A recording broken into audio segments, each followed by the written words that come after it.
to bring in everlasting righteousness, to seal up vision and prophecy, and to anoint the most holy place.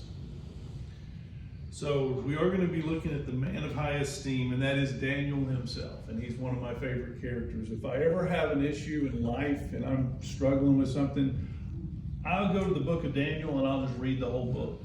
It's not that long. It's only about 10, 11, 12 chapters. First half of it, all the stories. We've got the lion's den. We've got the fiery furnace. The back of it, we've got prophecy. But it's all pointing to one thing, and it's basically this verse right here. And this verse is the full completion of what all prophecy in Scripture is about, which is Jesus Christ raising from the dead, putting an end to death. From the beginning, when death entered this world, God had a plan, and this is what Daniel's prophesying is the end of that and the completion of that process.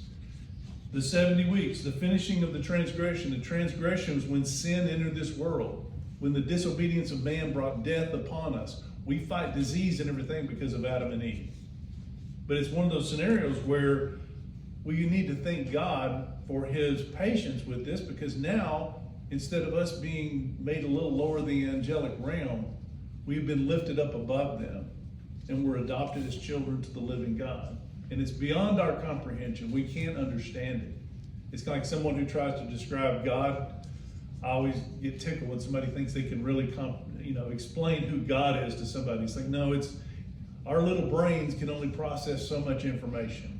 And I know for a fact that if you're trying to tell me you know who God is, you're missing it, because he's too big for us to comprehend. For us to be adopted as his children, it still is one of the most marvelous things in the world to think about and comprehend. But that's what this is basically saying.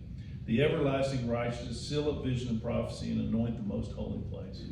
And I loved our scripture reading. I didn't even know we were doing Cyrus. That actually plays into a little bit of what we're going to be talking about.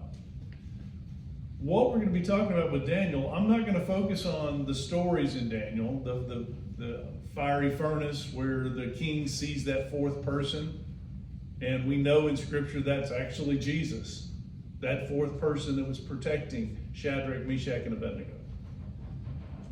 We're not going to talk about that big statue that Nebuchadnezzar had the dream of, that was basically the timeline when that rock that's cut without hands is going to come in and crush. That was the timeline. We're giving a time period when the Messiah was going to come and do verse 9:24. He was going to put an end to sin.